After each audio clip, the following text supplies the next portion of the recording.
Ugma si alias Maki sarong liaison officer nin saro sa mga nag-ooperate nin quarry sa probinsya. Nabalik na sa dating proseso ang pag-release kan quarry receipt sa Kapitolyo. Istorya niya kan panahon ni dating Gobernador Al Francis Bichara. Marikas ang sistema hulita simples sa naini. Susumahon ang babayadan sa Penro. Babayadan ini sa Provincial Treasurer's Office. Ibabalik sa Penro na iyo ang matao kan resibo. Kaya sa laog sa nanin kabangang aldaw, kapot niya na ang binayadan na resibo sa quarry.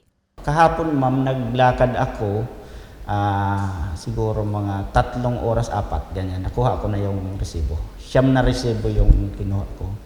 Nakuha ko po lahat. Dati pa rin ma'am ang ginagawa sa Enro, ma-apply ka po, application. Tapos, pagka-apply na application, napirmahan ng mga OIC ng Enro, tapos diretso na po sa Capitol. Bayad na doon sa Capitol. Tapos, pagkabayad mo, yung dati uling kinukunan nito, na dati kay Bichara nasa Capitol, doon na po uli nakuha.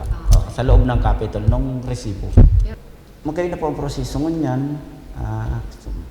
Sana, pagayonon pa, para dahil man mahidapan sa mga araw kayo na may mga negosyo.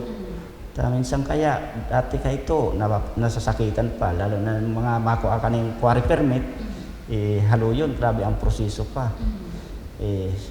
Kung ano-ano pang pigaharagad, sana, araw man kayo niyo, dahil man maano man so mga may sadere kang araw kaning planta, hirak man kan sa mga tauhan.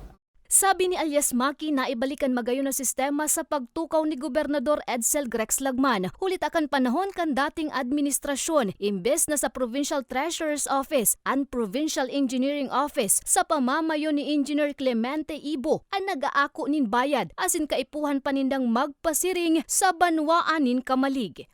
Nya Kirosal, ma-apply ka sa Enro, mapapirma ki Provincial Administrator, tapos pag napirmahan, mabayad ka sa PTO, madalagan ka sa Engineering Office. Duman ka na po ma-process kang so resibo, system. Nangalas nga ni ko, ano po nga ni ita, duman na nagbabayad. Harayo unang maray sa kada man involved man ang Engineering Office sa Enro. Dapat po baga sa Enro ang resibo man. Ang problema, duman na po nga ni nagdadalagan. Dagos man na pigbiklad ni alias Maki, ngalas man siya hulita daing silnin gobyerno probinsyal ang nagkapira sa mga naresibinindang resibo. Bagay na nabagusan na kan magluwas ang issue sa mga peking resibo. Bali po iniyo, so inot iniyo, mayo siyan, mahiling po nindo, mayo siyan logo. Tapos bigla na lang po nagbutwa na resibo na iniyo, may logo siya. Nagka-logo na siya. Ako nga nalulula naman, digdi sa 2 resibong ini, kung arin talaga nga ako ang tunay na resibo.